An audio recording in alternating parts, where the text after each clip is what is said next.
everyone here this evening, and I hope you're encouraged by the time we leave. Scripture reading for this afternoon comes from Luke chapter 6, verse 36. Be merciful as your Father is merciful. Short, sweet, to the point. Some people like to say that Luke 6:36 is one of the scariest verses in the Bible because of what it's telling you to do. Be merciful as your Father is merciful. What does it mean to be merciful like God? How can we do it? If we look at the passage as a whole, Luke 27 through 36, it's what we might call a difficult teaching. Because when we look at what it teaches, it's telling us how to treat one another, how to react to those who react negatively toward us. It's telling us all kinds of ways that people can be mean to us and the way we should react. We have the book of Revelation with its vivid imagery. We have 2 Peter 3, where Peter describes the end of the world. In Matthew 24, where Jesus tells of great suffering.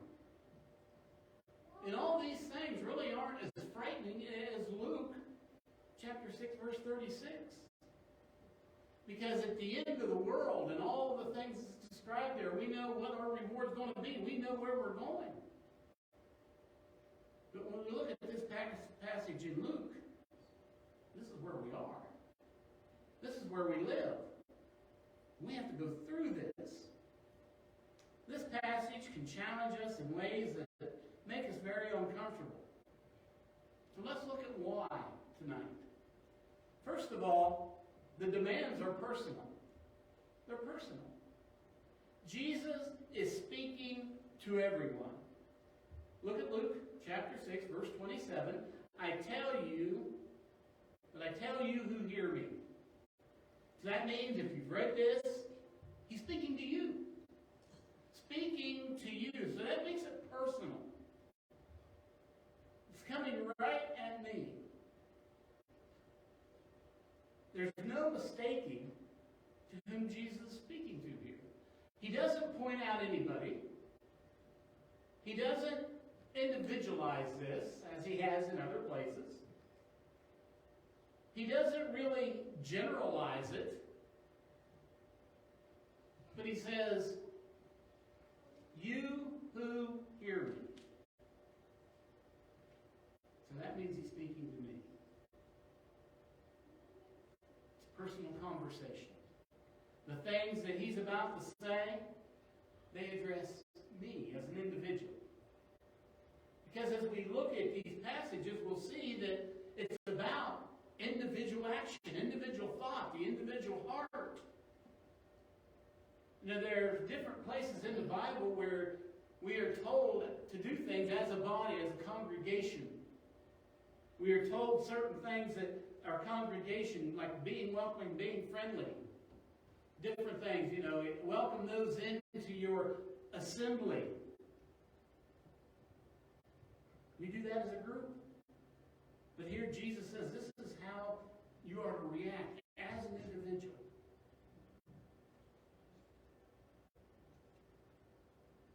The understanding here is that if you claim to be a disciple, then you are a follower.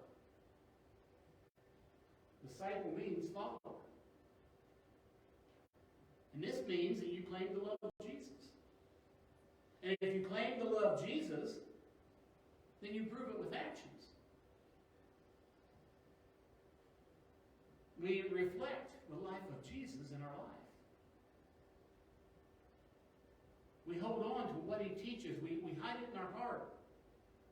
Like David said in the Psalms, how he hides the word of God in his heart. So that we can be more and more like him. So that we can be the light of the world. So that we can accomplish the things that God wants us to accomplish, that he set before us. There are so many goals, so many activities, I guess you could say, in our life that we could do and be effective at it if we only submit to God. Because there's a lot of things that God calls us to do. If we do not submit, we're not going to accomplish it. Because it takes the will of God. And like we talked about this morning, it takes the power of God. So if we claim to be a follower of Jesus, then that means we're claiming love for Jesus. We show love by actions. Jesus says, if you love me, you'll obey what I command. You'll obey what I command. You'll do what I tell you to do. And we do this out of love. Not out of compulsion, but out of love. Because Jesus said it, I'm listening, I'm going to take it and put it in my life so that my life illustrates that I love Jesus.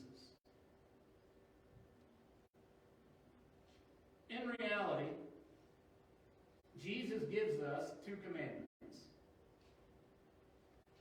Love God with all your heart, with all your mind, with all your soul. Love your neighbor as yourself. Jesus says those are the two greatest commandments. And the implication is, if we can learn how to do those two things, then the rest of it falls into place.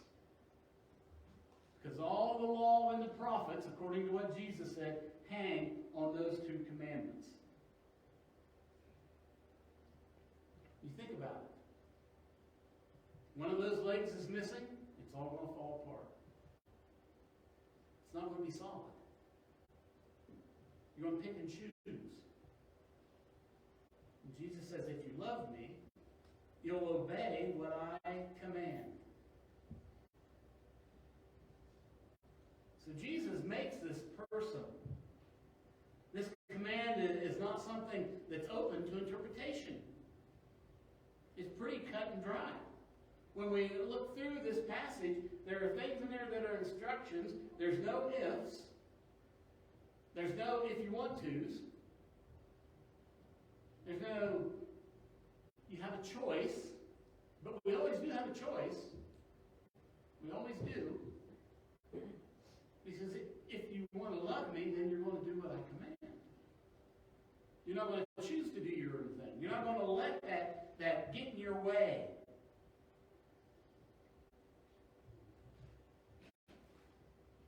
It's personal because it comes to me. And the way Jesus addresses the people here, it is to individuals. Unlike Peter addressing the Jews. In Acts chapter 2 and verse 36. It says, therefore, let all Israel be assured of this. God made this Jesus, whom you crucified, both Lord and Christ. So when he says, you, he's not pointing at an individual. He's saying, you, Israel, you crucified Jesus. And God made him both Lord and Christ. So Peter addressed it as a group, where each one needed to take responsibility. And think about it, where Jesus here in Luke is talking to you as an individual. It's like you're having a one-on-one. You listen to this. You be obedient to this. The demands are radical. Because people don't usually live this way. They didn't in Jesus' time, and they don't in our time. You know, many people try to water down this section or put their own spin on it. They're trying to say, here's what Jesus really means. But it's obviously plain. Luke 6, 27 and 28. Love your enemies, do good to those who hate you, bless those who curse you, pray for those who mistreat you. Now when you read that, how can you misinterpret that? How can you say that's not what Jesus is saying? But people will say that all the time when they come up on a passage that they don't want to be obedient to. Well, Jesus didn't really say that. He said, or he meant this. Jesus wasn't in the habit of going around of saying things that he didn't mean. Yeah, he made it known that our words were important. The things we said had impact. And revealed to people our character and who we were. And so Jesus wasn't in the business of going around, I'm going to say this so I can get a crowd. When he directed things to people, they were short, sweet, and to the point. And Jesus wasn't talking about loving your enemies from afar. You know, it's easy to love somebody, even if they're our enemy, if we never have to see them face to face.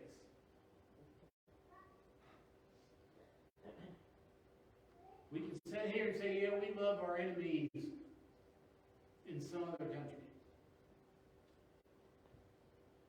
But when you think about what love really means, love is action. Love is action. So Jesus is talking about loving the enemies that you might have to face every day, that you're going to come into contact with. It's about serving and showing the love towards our enemies that Jesus shows toward us. And we all know how difficult that can be. And it's not just about talking a good game. It's about rolling up your sleeves and serving the ones who hate you. Yeah, we know that's not easy. We don't like it when we do nice things for people and they don't respect it. They don't appreciate it. We don't like it when we try to help people and they just kick us in the knees and go on. But Jesus says that's what you have to do. You have to love your enemies. Jesus loved his enemies. He died for us while we were yet enemies. Jesus says, you can do this through my power. We also need to say kind things about our enemies. Oh, that's a tough one, isn't it? We don't like to say kind things about people who are our enemies. Even a harder one. Pray for good things for our enemies. Pray for good things. When we think about the things we pray for our enemies, and I mean these really heartfelt prayers is what we need to think about and how we want good things. Do we want God to change their heart? Sure we do.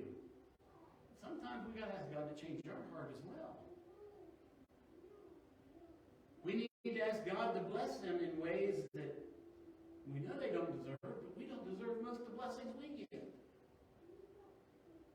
But again, this all comes through the power of God. We're asking God to be kind to them because we know that kindness begets kindness.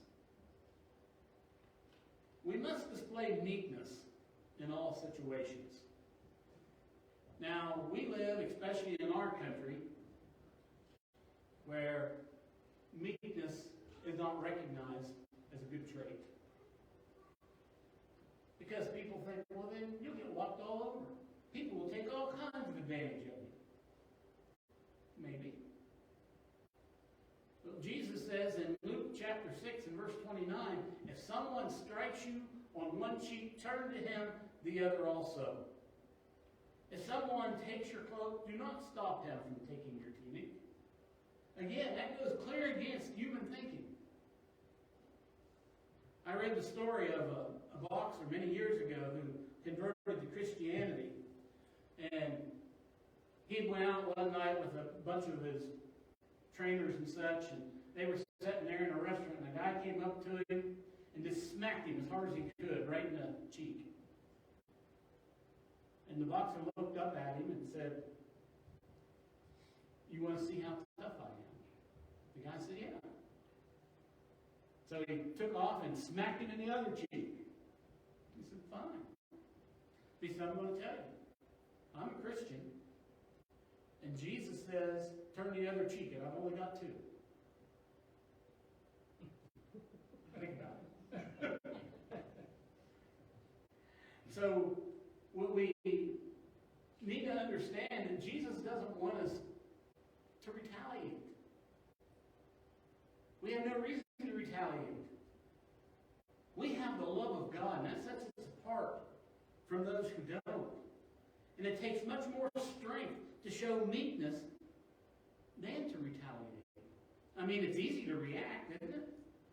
Just to react. You may not react in the right way, but it's easy to react. And nobody likes to have things taken from them. Now, I'm not saying we shouldn't try to protect what we have, our blessings. But Jesus says, if someone comes to you and takes your coat, give him your tunic. Let him have it all. It doesn't matter. It doesn't matter what it is.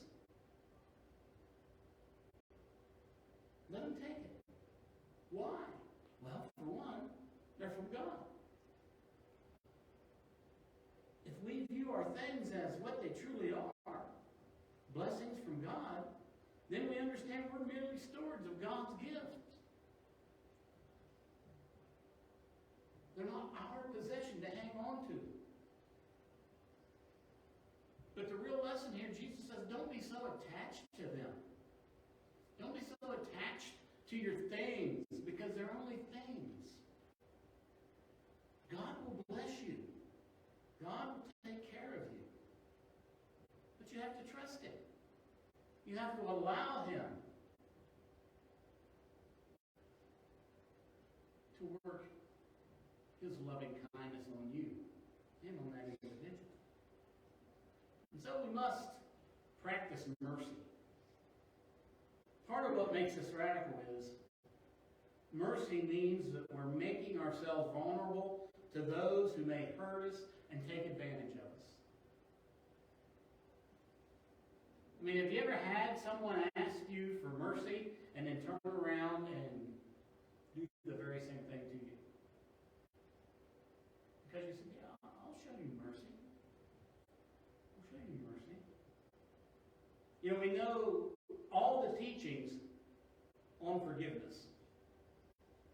And we talk about forgiveness. We describe forgiveness.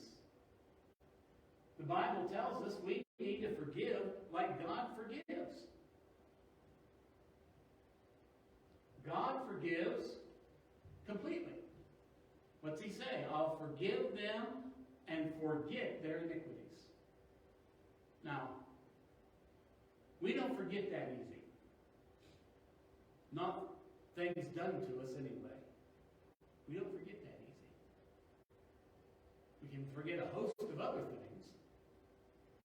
But when somebody treats us wrong, that's seared into our mind.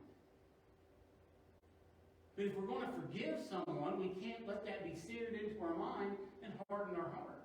If we're going to forgive like God forgives, that means we're going to forgive completely. I've heard people say, I'm going to forgive them, but I'm not going to be their friend anymore. You didn't forgive them. You didn't. You've just built a hedge around yourself to protect yourself by saying, I forgive, but I'll never give them a chance to do that again. That's a tough teaching. It's tough. Because we know time and time again, our enemies will come at us. People that need our forgiveness will come at us. But we have to remember how God forgives us. Completely and totally. And that's him showing mercy. God has no reason to forgive us. God has no reason to show us mercy. God owes us nothing. He owes us nothing. But yet he gives us everything. He gives us grace. He gives us salvation. God had no reason to send Jesus to the earth to die for the sins of the world. I mean, we're only 6 chapters into the first book when God has looked at people and said, man, they're evil. These people are evil. We didn't get very far into existing when God started over again. He called the one righteous man and his family. They built the ark. God sent the flood. God showed mercy. And Jesus says, be merciful just as your Father is merciful. We can give mercy to someone without them asking for it. We can forgive someone without them asking for it. God tells us that when we sin, that He will forgive us. That He'll cleanse us from all unrighteousness. If we confess that sin to Him. But the mercy comes in to where He doesn't have to do that. He gives us mercy by giving us that opportunity.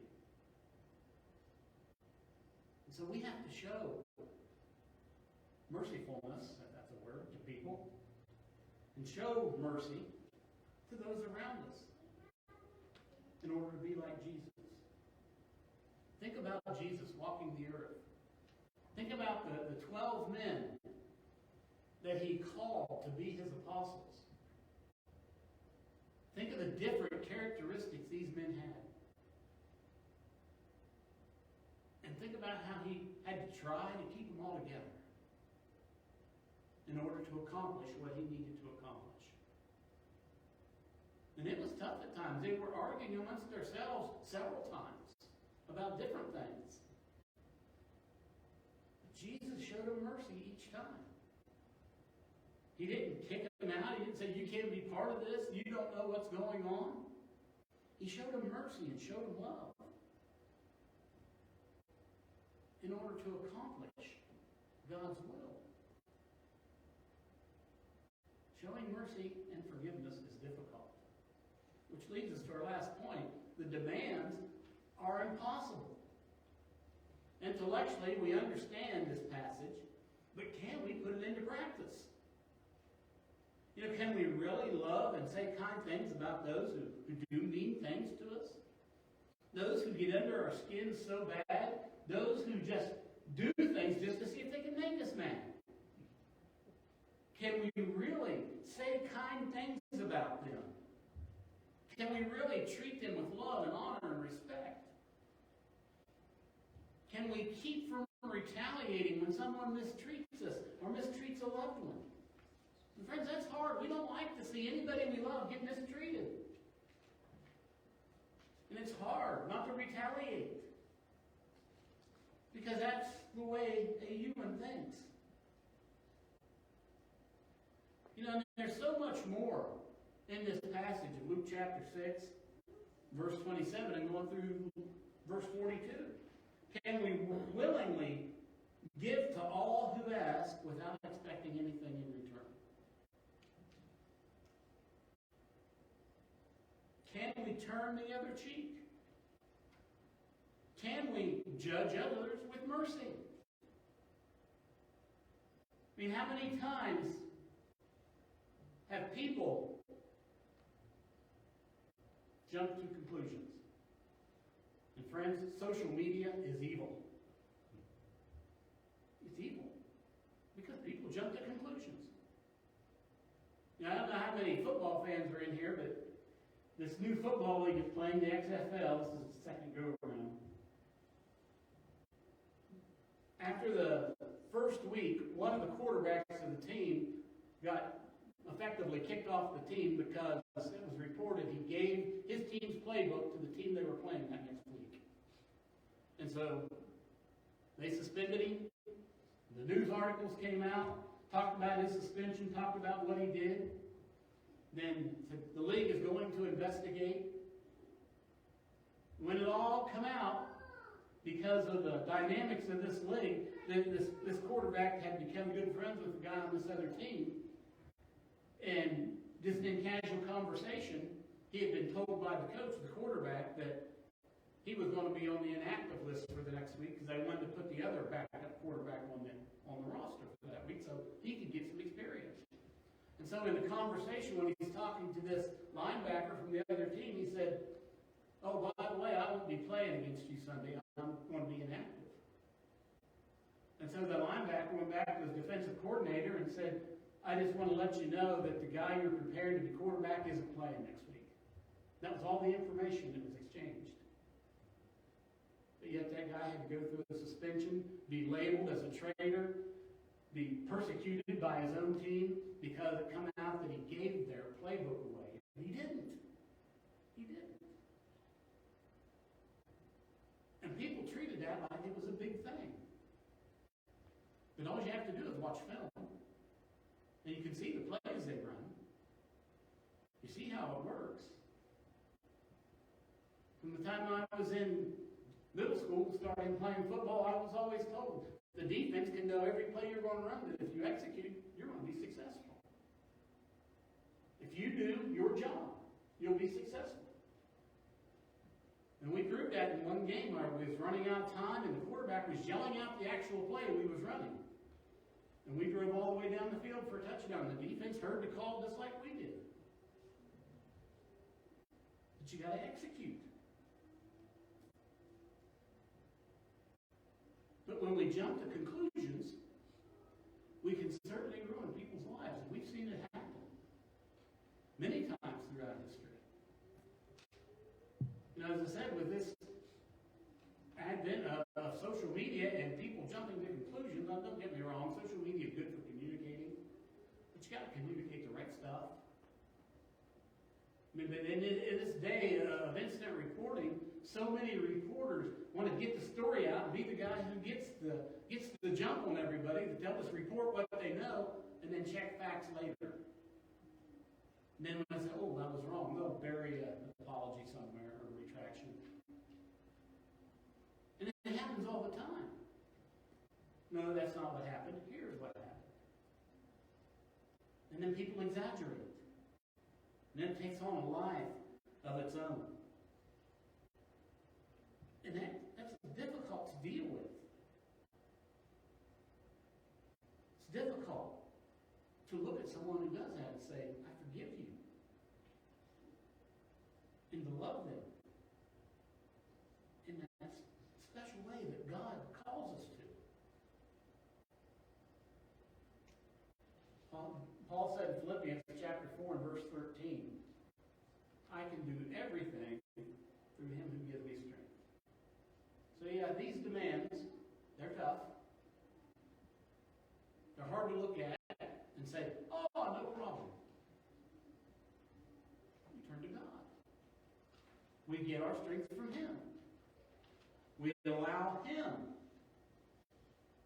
to give us the strength to do these things. We don't have to do it on our own. We give it to God. Jesus is giving us a glimpse of heaven when he speaks of these things. I mean, you remember in Matthew chapter 6 and verse 10, when he's teaching his apostles to pray, he says, your kingdom come, your will be done on earth as it is in heaven. He's saying, you live like God. You do God's will here. And if we all do God's will all the time, doesn't that describe heaven? Doesn't that describe what we view in heaven?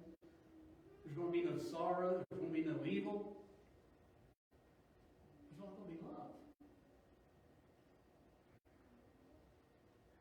That's what Jesus was hoping for us to accomplish on earth. To pray for that power that we can influence the world for this good.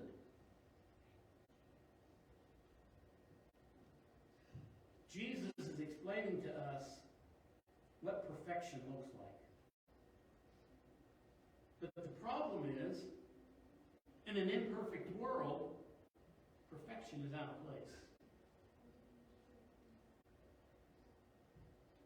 Perfection takes commitment. Perfection takes effort. Imperfection takes the path of least resistance. So often we find ourselves falling into the trap of wanting to take the path of least resistance. But we've got to let our light shine. It reveals the darkness around us. And friends, when we reveal the darkness around us, that makes people uncomfortable. That makes them uncomfortable. So their only choice is Well, they have two. They can come into the light, or they can try to make themselves comfortable again. And they do that by trying to make you uncomfortable as possible. To try to get your light to go out. So you won't shine. So you won't be revealing their evil deeds. Because they think if they do them in darkness, nobody sees them. But we know God sees all. Nothing is hidden before him. So Jesus challenges us to believe that with God, all things are possible. We talked about that this morning. We live in a world where repayment is more desirable than forgiveness. We live in a world where people expect things instead of want to give things. And Jesus is calling us to rise above worldly thinking. Trust God in all things. To put it in his hands and let him deal with it. God promised us he would. He promised us he would deal with all those things that we deal with. We're told to give God room to work his wrath, if that's what it comes down to. We must trust God with everything. He will provide for us. He'll provide us the strength to do these things if we just submit to him. And it's not one time, it's always. Looked at this verse in class this morning, 2 Corinthians 9:8, and God is able to make all grace abound to you, so that in all things at all times, having all that you need, you will abound in every good work. See, if we just put it in his hands, he'll give us everything we need to get through it. He'll give us everything we need to react the way that we should. His strength will guide us. His love will lead us. And it will direct us down the right path. Yeah, the words we read in Luke chapter 6, frankly, they're impossible without Jesus. We can't do them with human strength and human thinking. But not only are they possible, but also desirable as our character begins to reflect the character of Jesus. As people are able to look at us and see that we've been with Jesus like the Sanhedrin with Peter and John. And these words here in Luke 6 are meant to develop true followers. Not those in word alone, but in deed, in action. And it's to help people grow and place themselves completely in the hands of God.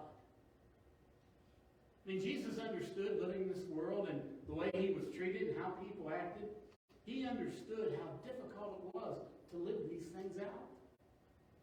So he desires that we put it in the hands of God. You may read these words and think, oh, I can't do this. Well, you're right. You can't do it without Jesus. Put your life in his hands today. Let him give you all the strength you need and all the wisdom you need. Just like Paul said there in 2 Corinthians 9, God is able to make all grace abound to you. And if he can do that, then you can share that. Friends, Jesus is calling us, not only tonight, but every day to be like him. To be a light in a dark world. He calls us to be immersed for remission of sins. He calls us to go out and serve, even those who don't particularly care for us. And he calls us to have a good attitude. That's where we're at tonight. We're in a place where God is calling us. He's calling us to rely on him. Put ourselves in his hands so that we can live the life he wants to bless us with. So if you need to respond to God in some way, whether it's baptism or whether it's just telling God, I want your power, I want to be in your hands always. I want to to submit completely to you. You have the opportunity to do that. Because we're here together. You can go to God and you can tell him that, or you can respond, however you want to do it. But please, give your life to God if you haven't already. And if you're still holding some back, give that to him too. The lesson is yours as we stand and as we sing. Jesus is standing in power.